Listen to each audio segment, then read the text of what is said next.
అందరికీ నమస్కారం. Welcome to it's UTV. ప్రస్తుతం మనతో పాటు ఉన్నారు ప్రముఖ తంత్ర జ్యోతిష్యులు, జ్యోతిష్య సామ్రాట్, జ్యోతిష్య రత్న డాక్టర్ చింతా రుక్మాంగదరావు గారు. జూలై 27న మనకి శని వక్ర సంచారం అవ్వనుంది. మరి దీనివల్ల ద్వాదశ రాశుల వారికి కూడా ఎటువంటి ప్రభావం కలగనుంది, ఎవరికి చాలా మంచి జరగబోతుంది, ఎవరు ఎటువంటి జాగ్రత్తలు తీసుకోవాలి, పరిహారాలు ఏంటి, ఇవన్నీ కూడా గురుగారితో మాట్లాడి వివరంగా తెలుసుకునే ప్రయత్నం చేద్దాం. అంతకంటే ముందు ఇటువంటి ఆధ్యాత్మికపరమైన వీడియోస్ కోసం ఇప్పుడే మన ఛానల్ని సబ్స్క్రైబ్ చేసుకోండి. నమస్కారం గురుగారు. మాతృదేవోభవ, పితృదేవోభవ, ఆచార్య దేవోభవ. ఓం నమో మాందీశ్వరాయ నమః. అందరూ బాగుండాలి, అందరికీ మంచి జరగాలి. గురుగారు, కర్కాటక రాశి వారికి శని వక్ర సంచారం వల్ల ఎటువంటి ప్రభావం ఉండబోతుంది? కర్కాటక రాశి వాళ్ళకి శనేశ్వరుడు సప్తమాధిపతి, అష్టమాధిపతి. అంటే ఏ విధంగానూ మంచోడు కాదు. అసలు ఏ విధంగాను? ఏ విధంగానూ మంచోడు కాదు.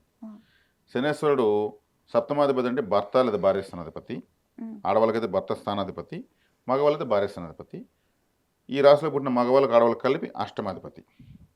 కాబట్టి వీళ్ళకు శనేశ్వరుడు యొక్క స్థితి అష్టమం వైపు వస్తూ సప్తమాన్ని చూస్తుంది. అంటే దాంపత్య విషయంలో కొంత అనురాగాలు తగ్గిపోవడము, వివాహ ప్రయత్నాలు చేస్తున్నప్పుడు అవి సక్సెస్ కాకపోవడము, వాయిదాలు పడడము, అదేవిధంగా వృత్తి విషయంలో వీళ్ళకు చేస్తున్నటువంటి గ్రోత్ లేకపోవడము, కొంత కస్టమర్ బేస్ తగ్గడము, కొంత కొత్త ప్రయత్నాలు అంటే బిజినెస్ డెవలప్ చేద్దాం అనుకుంటారు కదా, ఇంకా ఎక్కువ పెట్టుబడులు పెట్టి ఎక్కువ శాఖలు పెట్టి చేయాలనుకుంటారు కదా, వాటికి అంతరాయాలు రావడము, ఇలాంటివన్నీ జరుగుతాయి. శని అంటే ఆలస్యం అని చెప్పినాం కాబట్టి ఇప్పుడు వీళ్ళ యొక్క వృత్తి ఉద్యోగ వ్యాపారాలకు ఆలస్యము, ప్లస్ వీళ్ళ యొక్క జీవిత భాగస్వామికి పెండ్లైన వాళ్ళైతే వాళ్ళకు కాస్త అనురాగం తగ్గడము, పెండ్లి కావాలనుకున్న వాళ్ళైతే వాయిదాలు పడడము, ఇట్లాంటివన్నీ జరుగుతాయి. ఎందుకంటే సప్తం అంటే భార్య లేదా భర్త అని అర్థం.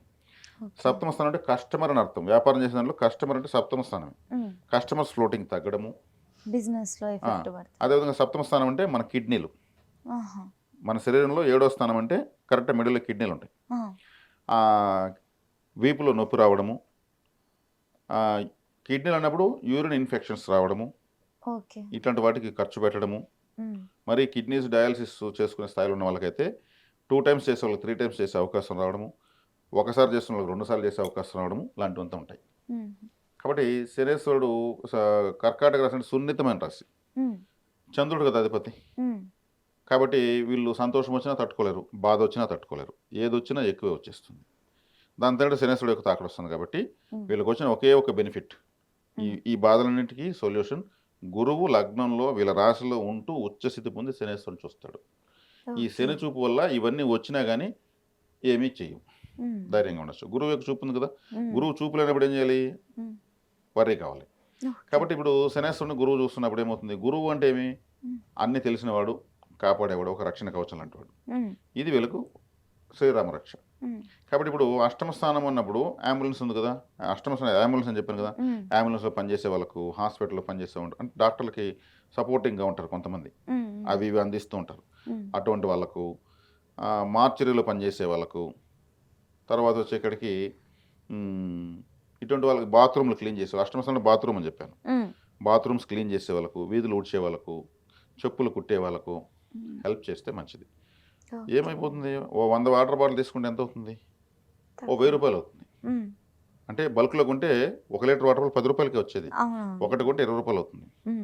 ఒక బిస్కెట్ ప్యాకెట్ తీసుకుని వీళ్ళకంతా పంచితే ఏమవుతుంది, శని ఆటోమేటిక్గా అనుకూలం అయిపోతాడు, వ్యతిరేకతను కోల్పోతాడు. కాబట్టి ఇది కర్కాటక రాశి వాళ్ళు చేసుకున్నటువంటి ముఖ్యమైనటువంటి సూచనలు, సలహాలు, జాగ్రత్తలు. ఖచ్చితంగా గురుగారు. అంటే ఈ కైండ్ ఆఫ్ దానాలు చేస్తే వాళ్ళకి బాగా కలిసి వస్తుంది, శనీశ్వరుని అనుగ్రహం ఉంటుంది వీళ్ళకి. జస్ట్ 2000 నేను చెప్పిన పరిహారం. ఇంతమందికి వాటర్ పంచి అంతమందికి ఏదో ఒక స్నాక్స్ ఇస్తే అందరూ బ్లెస్సింగ్ ఇస్తారు. ఎవరో వచ్చారు ఇచ్చారు చక్కగా, వాళ్ళు ఇమీడియట్ తాగేస్తారు కదా, తినేస్తారు కదా, పరిహారం ఇమీడియట్ వస్తుంది. ఇప్పుడు పట్టుబట్టలు పెట్టామనుకోండి 1000 మందికి, వాళ్ళు నెలకోసారి కడతారు గ్యారంటీ లేదు. వాటర్ బాటిల్ ఒక సమోసా ఇచ్చామనుకోండి, స్పాట్లో తింటారు, అది స్పాట్ రిజల్ట్ వస్తుంది. ఇదే మంచి, ఇటువంటి పరిహారాలు బాగా గ్రహాలు ఇష్టపడేది కూడా. గురుగారు, వీళ్ళకి ఇంట్లో ఇప్పుడు ఈ కాలంలో శుభకార్యాలు అవన్నీ జరిగే అవకాశాలు ఉంటాయా? కష్టమేనా? ఎందుకంటే వశీకారం పోతుంది. ఒక అమ్మాయి ఉంటుంది, శని చూస్తాడు కాబట్టి వశీకారం ఉండదు. ఎందుకు నాకు నచ్చలేదు అంటాడు అబ్బాయి, లేదంటే అబ్బాయి ఉంటాడు, ఎందుకు అవతల వైపు అమ్మాయి నచ్చదు. శని తాకడం వలన ఇప్పుడు పెండి చూపులు అంటేనే ఒక వశీకార కార్యక్రమం. ఎందుకు ఇష్టపడరు, నేను తర్వాత చెప్తాను, నేను ఆలోచించుకొని చెప్తాను, ఇట్లా అంటూ ఉంటారు. ఈ శని ఓకే. వక్రత్వం నశించిన తర్వాత హ్మ్. నేను ఆ అబ్బాయినే చేసుకుంటాను, నేను ఆ అమ్మాయినే చేసుకుంటాను హ్మ్. హ్మ్. అనేవి స్టార్ట్ అవుతాయి. గ్రహ ఓకే. ప్రభావాలు హ్మ్. అలా ఉంటాయి. ఈ 2026 సంవత్సరం జూలై 27 తారీఖు శని గ్రహము వక్రగతి ప్రారంభిస్తుంది. హ్మ్. ఈ శని మీనరాశిలో ఒక వక్రారము ప్రారంభిస్తాడు. హ్మ్. మరి ఈయన శని వక్రిస్తే శని కర్మకారకుడు. హ్మ్. హ్మ్. శని కర్మకారకుడు అంటే ఏమి? కర్మ అంటే ఏమి? హ్మ్. ప్రతి పని కర్మే. హ్మ్. మీరు నాతో మాట్లాడడము, హ్మ్. నిద్రపోవడము, నడవడము, చనిపోయే వరకు మనిషి ఉన్నటువంటి నడవడిక ప్రతి సెకను చేసే ప్రతి పని హ్మ్. కర్మే. అందుకే ఆయన ఆయుష్కారకుడు అన్నారు. హ్మ్. ఒక మనిషి ఆయుర్దాయము ఉన్నంత వరకు అతను చేసే పనులన్నీ కూడా కర్మలే. అవి శుభకర్మలు, అశుభకర్మలు ఉంటాయి. కానీ అవునవును. ఆయన ఈ కర్మకారకుడు కాబట్టి ఏ కర్మలైనా కూడా శని యొక్క ప్రభావంతోనే ఉంటాయి. హ్మ్. అందుకే ఎవరైనా చనిపోతే ఇతని కర్మ తీరిపోయింది అంటారు. హ్మ్. అంటే ఇంక అతనికి చేసేదని పని లేదు. అందుకే ఆయన చనిపోయాడు. హుహు. అయిపోయింది ఇంకా. మనకే ఇంకా కర్మ తీరలేదు. మనం ఇంకా బతుకున్నామని వేదాంతంగా మాట్లాడతారు కొంతమంది పెద్దవాళ్ళు. అవునవును. అంటే ఇంక మనకు పని లేదు అంటేనే మనం ఈ శరీరాన్ని వదిలేస్తాం. ఆయుష్ తీరుతుంది. హ్మ్. హ్మ్. ఏదో చేయాల్సిన కర్మ ఉంది కాబట్టి మనం పుడతాం. ఏ పని హ్మ్. చేసే అవసరం లేకపోతే అసలు పుట్టం. హ్మ్. వాళ్ళకి పనే లేనప్పుడు మళ్ళీ జన్మెందుకు? హ్మ్. హ్మ్. జన్మ ఉంటే కర్మ ఉంటుంది. కర్మ ఉంటే జన్మ ఉంటుంది. ఓకే. బుద్ధి ఓకే. కర్మానుసారే. కర్మ జన్మానుసారే. జన్మ కర్మానుసారే. హ్మ్. అంటే మన బుద్ధిని బట్టి మన కర్మ ఉంటుంది. మన కర్మను బట్టి మన యొక్క జీవన గమనం ఉంటుంది. ఓకే. మళ్ళీ మన కర్మ బ్యాలెన్సు హ్మ్. ఉంటే మళ్ళీ ఆ యొక్క ఫలితాన్ని అనుభవించి మళ్ళీ జన్మ తీసుకోవాలి. హ్మ్. అందుకే జన్మ కర్మానుసారే. కర్మ జన్మానుసారే. హ్మ్. బుద్ధి కర్మానుసారే. ఇప్పుడు ఓకే. ఓకే. వివాహానికి వెళ్తాము. హ్మ్. పెండ్లికి. హ్మ్. ఏడుస్తూ వెళ్తామా? హ్మ్. ఏడుస్తూ వెళ్తాం. ఏడుస్తూ వెళ్ళం ఒక డెత్ సంతోషంగా. జరుగుతుంది. హ్మ్. నవ్వుతూ వెళ్తామా? లేదు అంటే బాధతో. బుద్ధి కర్మానుసారే. అక్కడ ఉన్నటువంటి కార్యక్రమాన్ని బట్టి మన యొక్క బుద్ధి ఉంటుంది.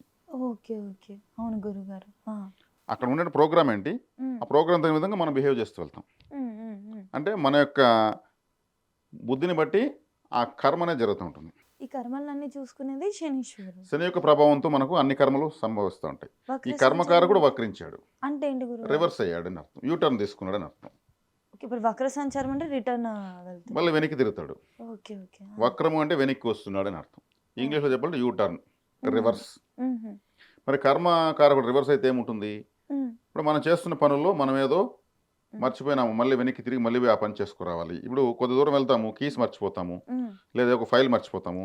ఇంటికి మళ్ళీ తిరుక్కొని వచ్చి ఆ ఫైల్ ఎత్తుకెళ్తాం కదా! హ్మ్. హ్మ్. సేమ్ అట్లే శనేశ్వరుడు కూడా సంవత్సరానికి ఒక 5 నెలలు వక్రిస్తూ ఉంటాడు. 5 మంత్స్‌కొకసారి. ఆ! సంవత్సరానికి 5 నెలలు ఓకే. కనీసం. ఆహా! 4-5 నెలలు ఆయన వక్రంలో ఉంటాడు. ప్రతి సంవత్సరం ఉంటాడు. హుహు. అది ఏ రాశిలో ఉంటే ఆ రాశిలో వక్రిస్తాడు. హుహు. ఈ వక్రగమనం ఎలా స్టార్ట్ అవుతుంది? సూర్యగ్రహం నుంచి 5 స్థానం నుంచి 9వ స్థానం మధ్యలో అవుతుంది. 5 సూర్యుడి నుంచి 5వ రాశి నుంచి 9వ స్థానం రాశి వరకు వక్రగమనాలు ఉంటాయి. హుహు. గురువుకైనా, కుజుడికైనా, శనికైనా. హ్మ్. ఇంకా బుధుడు, శుక్రుడు ఆయన కూడానే తిరుగుతూ ఉంటారు. హ్మ్. వాళ్ళ క్యాలిక్యులేషన్ వేరే ఉంటుంది. ఈ 5 గ్రహాలు వక్రిస్తూ ఉంటాయి. ఓకే. రాహుకేతులు పర్మనెంట్‌గా వక్రంలో ఉంటారు. హుహు. రవిచంద్రుడికి వక్రగతి లేదు. హ్మ్. ఇది వక్రం యొక్క వివరాలు. ఇప్పుడు ఓకే. కర్మకారకుడు వక్రించాడు అన్నప్పుడు ఏం చేయాలి? సూర్యుడు యొక్క శనిగ్రహం యొక్క కారకత్వాలేంటి? హ్మ్. నడక, హ్మ్. వాకింగ్ చేయడం శనేశ్వరుడు. అంటే కాళ్ళు అంటే శనేశ్వరుడే. హ్మ్. హ్మ్. చెప్పులు, హ్మ్. షూస్ కావచ్చు, ఇంకేదైనా చెప్పులు కావచ్చు శనేశ్వరుడే. హ్మ్. చీపురు కట్ట ఆయన ఆయుధం. హ్మ్. చీపురు కట్టను కూడా ముందుకి, వెనక్కి వక్రం చేస్తేనే శుభ్రం అవుతుంది. అవునవును. ఆలయమైనా, హాస్పిటల్ అయినా, హ్మ్. ఇల్లైనా. అవును. అదే ఆయన ఆయుధం. హ్మ్. అదేవిధంగా శనేశ్వరుడు నలుపు రంగు సూచిస్తాడు. హ్మ్. బొగ్గులు సూచిస్తాడు. హ్మ్. అందుకే మన సింగరేణి బొగ్గు కార్మికులంతా కూడా శని యొక్క ప్రభావంతో అక్కడ కార్మికులు అవుతారు. శని యొక్క హ్మ్. అనుగ్రహం ఉంటే అటువంటి వాటిలో జాబ్ వస్తుంది. హుహు. ఇంకా ఈ లెదర్ బిజినెస్, చెప్పుల బిజినెస్, హ్మ్. తర్వాత ఎత్తుకుంటే ఇంకా కర్షక కార్మిక వర్గాలు కష్టపడి పనిచేస్తున్న వాళ్ళు అందరూ కూడా హ్మ్. హ్మ్. సమాజంలో ఓట్లేసే వాళ్ళంతా కూడా శని ప్రభావంతోనే ఉంటారు. హ్మ్. ప్రజా తిరుగుబాట్లు హ్మ్. ఇవన్నీ కూడా శనేశ్వరుడే. ఓకే. ఇన్ని కారకత్వాలు ఉంటాయి. హ్మ్. మరి ఆయన వక్రించినప్పుడు ఏమవుతుంది? హ్మ్. కర్మ అన్నాను కాబట్టి అంటే వృత్తి కారకుడు. కర్మ అంటే వృత్తి కూడా వస్తుంది. హ్మ్. వృత్తి కారకుడు కాబట్టి చేస్తున్న వృత్తిలో వీళ్ళు ఆలస్యాలు ఎదుర్కొంటారు. ఇప్పుడు హ్మ్. పెట్టిన పెట్టుబడులు కొంతమందికి బ్లాక్ అవుతాయి. హ్మ్. హ్మ్. కొంతమందికి కర్మ అంటే వృత్తి కోసం చేసే ప్రయత్నాలు ఆలస్యం అవుతాయి. రివర్స్ సైడ్ కాబట్టి కర్మకారకుడు. హ్మ్. హ్మ్. ఇలా పలు రకాలుగా వాళ్ళ వాళ్ళ ద్వాదశ రాసులను బట్టి వాళ్ళకు ఉంటాయి ఫలితాలు. ఓకే. కొంతమంది బై బర్త్ పుట్టినప్పుడు హ్మ్. ఓ 1970లోనో, 80లోనో, 90లోనో 2000 సంవత్సరంలో ఎంతోమంది పుడతారు కదా, ప్రతి సెకండ్ పుడుతూ అవునవును. ఉంటారు. వాళ్ళు పుట్టినప్పుడు శని వక్రంగా ఉన్నప్పుడు పుట్టుంటే, హ్మ్. హ్మ్. ఇప్పుడు శని వక్రించాడు కదా, ఇప్పుడు బాగుంటుంది వాళ్ళకు. ఆపోజిట్ ఉంటది. హ్మ్. అంటే వక్రంగా ఉన్నప్పుడు పుట్టిన వాళ్ళకు శని ప్రతి సంవత్సరం 5 నెలలు వక్రిస్తాడు కాబట్టి 5 నెలలు బాగుంటుంది. ఓకే. వాళ్ళ పుట్టిన జాతకంలోనే వక్రంగా ఉన్నాడు. హ్మ్. ఇప్పుడు మ్యాథమెటిక్స్లో మైనస్ మైనస్ ఏమవుతుంది? ప్లస్. ఇక్కడ వాళ్ళు పుట్టినప్పుడు వక్రంగా ఉన్నాడు, ఇప్పుడు గోచరంలో వక్రంగా వచ్చాడు, వక్రం వక్రం ఏమవుతుంది? సక్రం అవుతుంది. ఓకే. కాబట్టి ఇక్కడ వక్రమైతే అంతా చెడు జరిగిపోతుంది కదా. శనేశ్వరుడు ఎప్పుడు చెడు చేయడు, మర్చిపోయిన దాన్ని మళ్ళీ గుర్తు చేస్తాడు, నేర్పిస్తాడు. ఒక కౌన్సిలర్ అయినా, ఒక ట్రైనరు, ఒక జీవితాన్ని ఇచ్చేటువంటి గ్రహం. గ్రహాలన్నీ జీతం ఇస్తాయి, శనేశ్వరుడు ఒక్కడే జీవితాన్ని ఇస్తాడు. జీతాన్ని ఆయన ఇవ్వడు, అందుకే భయపడిపోతారు ఆయన అంటే. జీతం తాత్కాలికమైనది, జీవితం శాశ్వతమైనది. కాబట్టి శాశ్వతమైనదే ఇస్తాడు. అందుకే కలిగించే దాంట్లో శనేశ్వరుడు అంతటి వాడు లేడు, కష్టపెట్టే దాంట్లో కూడా ఆయన మించిన వారు లేరు.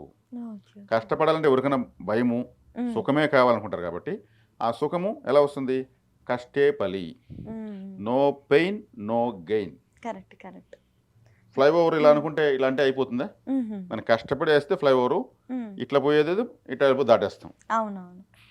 ప్రతి ఒక్కరి జీవితానికి ఒక ఫ్లైఓవర్ వేయాలంటే ఆయన వేస్తాడు. మిగిలిన గ్రహాలు ఏమరుస్తాయి, నీకు ఇట్లే ఉంటుంది లైఫ్ అంతా ఎంజాయ్ చేసుకో అనేసి, డబ్బులు అనవసరం పోతాయి. అప్పుడు శనేశ్వరుడు వచ్చి డబ్బు ఉంటే నీ విలువ ఎంత, డబ్బు లేకపోతే నీ విలువేంటి, నీ భార్య దగ్గర నీ విలువెంత, నీ పిల్లల దగ్గర నీ విలువెంత, నీ స్నేహితులు నీతో ఎలా ఉంటారు, డబ్బులుంటే ఎలా ఉంటారు, లేకపోతే ఎలా ఉంటారు, అవమానం అంటే ఏమిటి, ఆకలి అంటే ఏమిటి, దౌర్భాగ్యం అంటే ఏమిటి, దారిద్ర్యం అంటే ఏమిటి, నష్టం ఎలా ఉంటుంది, కష్టం ఎలా ఉంటుంది, సుఖం ఎలా ఉంటుంది, మొత్తం నేర్పిస్తాడు ఆయన. అప్పుడు బాధలు కలుగుతాయి. ఇవంతా మామూలు ట్రైనింగ్ కాదు.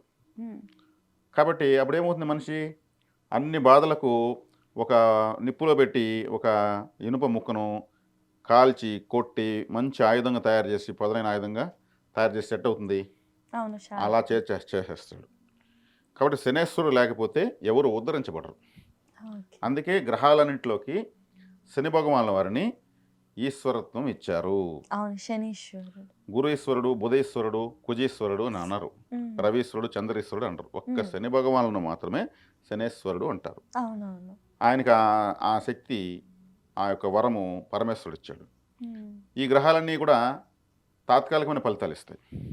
కాబట్టి మనకు ఒక ఆర్మీ ఆఫీసర్ అయినా స్ట్రిక్ట్గానే ఉంటాడు, ఎవరికైనా సరే ఏమైనా నేర్పిస్తాడు. వాళ్ళకి అన్నీ నేర్పించి వాళ్ళకి ఆయుర్దాయాన్ని కూడా ఆయనే ఇచ్చేది. ఇప్పుడు ఆయుర్దాయం అన్నాను కాబట్టి ఒక వారంలో చనిపోయే వ్యక్తి రాబోయే నెలలో కలెక్టర్ అవుతాడంటే ఏం చేయను? అతను చనిపోయేది వారానికి, అతను కలెక్టర్ అవ్వాల్సిన నెల తర్వాత, 7 రోజుల తర్వాత అతనికి బ్రీతింగ్స్ లేవు శ్వాస పీల్చుకోవడానికి, అంటే ఆయుర్దాయం లేదు ఇక్కడ. ఈ ఆయుర్దాయం ఉంటే ఏమైనా అవుతారు. కాబట్టి అన్నిటికన్నా గొప్పది ఆయుర్దాయం. ఆయుష్ లేనప్పుడు మన ఒంటి నిండా వజ్రాలు ఏం ప్రయోజనం? ఈ చేతికి ఏదో గాయం అవుతుంది, దీనికి వజ్రాలు బ్రాస్లెట్ వేసినా అనుకో, ఆ గాయం తగ్గుతుందా? టించర్ వేస్తే, మందు వేసి, ఇంజక్షన్ వేసి తగ్గుతుంది. ఇది నేర్పిస్తాడు శనేశ్వరుడు. కాబట్టి మేము ఎన్నో కష్టాలు పడితే ఈరోజు ఈ స్థాయిలో ఉన్నాము అని పెద్దవాళ్ళు చెప్తుంటారు.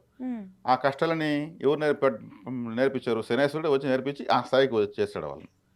అలా కష్టాలు పడితేనే ప్రతి 10 రూపాయలను కూడా ఆలోచించి ఖర్చు పెడతారు. ఆ కష్టాలు పడకపోతే డబ్బు విలువ తెలియదు, జీవితం విలువ తెలియదు. కాబట్టి శని భగవానుల యొక్క మహత్యము, ఆయన యొక్క ఆవశ్యకత ఎంతంటే, నేను చెప్పలేనంత, మీరు వినలేనంత, ఎంత చెప్పితే అంత తక్కువే, ఎంత వినగలిగితే అంత ఎక్కువ ఉంది. అది శని భగవానుల వారు. కాబట్టి ఇక్కడ శనేశ్వరుడు అంటే ప్రపంచానికి ఆధారమైన. ఇప్పుడు కాళ్ళు అని చెప్పాను శనేశ్వరుడు అంటే, కాళ్ళు లేకపోతే మనం ఏం మనుగడ సాగిస్తాం? ఏమీ చేయలేము. ఆయుష్ అని చెప్పాను, ఆయుష్ లేకపోతే ఏమి? ఇలా పుట్టి అలా చనిపోతే మళ్ళీ ఎందుకు ఆ జన్మ? కాబట్టి ఈయన గురించి నువ్వు నన్ను శని పట్టినావు, శని కాలు పెట్టినట్టు పెట్టావు, శని అని ఏకవచనంతో మాట్లాడకూడదు. ఆయన్ని అలా అనడానికి రైట్స్ మనకి ఎక్కడున్నాయి? మన ఆయుర్దాయం ఆయన, మనమేమో తీసిపడేసి కేవలంగా మాట్లాడుతూ ఉంటాం. అసలు మనిషికి శుక్ర మహర్దశ అన్న ఉంది అనుభవించాలి, గురు మహర్దశ ఉంది అనుభవించాలి, ఇంకేదో బిర్యానీ తినాలంటే ఆయుర్దాయం, ఆరోగ్యం కావాలి. ఇది లేకుండా మిగతా అన్నీ ఉండి ప్రయోజనం లేదు. కాబట్టి ఈ విలువ సూక్ష్మంగా ఆలోచిస్తే శని భగవాన్ అని ఎప్పుడు ఏకవచనంతో ఎవరు పిలవరు, ఆయన ఇంకా ఇష్టపడతారు. శని భగవాన్ వారి యొక్క బలహీనత ఒకటి ఉంది. ఆయన తైలాభిషేకాలకు బానిస కాదు, అసలు స్పందించడు. మరి శనికి తైలాభిషేకం చేసుకుంటూ ఉంటారు, దానికి స్పందించడు ఆయన. ఉమ్, ఆయన ఇంకేదో నల్లని ఒత్తులతో దీపాలు పెడుతూ ఉంటారు, ఆ, దానికి స్పందించడు. ఆ. సేవకు శనేశ్వరుడు బానిస. సేవ దాన ధర్మాలు ఇలాంటి వాటికి. ఓకే. సేవ చేయాలి, ఎవరికి చేయాలో వాళ్ళకి చేయాలి. ఉమ్, ఆ సేవ చేస్తే ఆయన అనుగ్రహిస్తాడు, ఈజీ. ఉమ్, కాలభైరవ ఆరాధన చేస్తే శని అనుగ్రహిస్తాడు, వీధి కుక్కలకు ఫుడ్ పెట్టడం వల్ల ఓకే. అనుగ్రహిస్తాడు. ఉమ్, కాబట్టి కాలభైరుడు ఎవరు? ఉమ్, శనేశ్వరుడు గురువు, ఓకే. ఈయన కాలభైరుడు శిష్యుడు. ఉమ్, మరి శిష్యుడే ఇంత పవర్ఫుల్గా ఉంటే ఉమ్, గురువు ఇంకెంత పవర్ఫుల్గా ఉంటాడు? అవునవును గురుగారు. ఉమ్, కాబట్టి ఇక్కడ కాలభైరవ ఆరాధన అష్టకం ఒక 8 నిమిషాలు చదువుకోవడము, ఉమ్, వీధి కుక్కలకు ఫుడ్ పెట్టడం వల్ల ఉమ్. శనీశ్వరుడు అనుకూలంగా మారుతాడు, అంటే తీవ్రతను తగ్గించుకుంటాడు.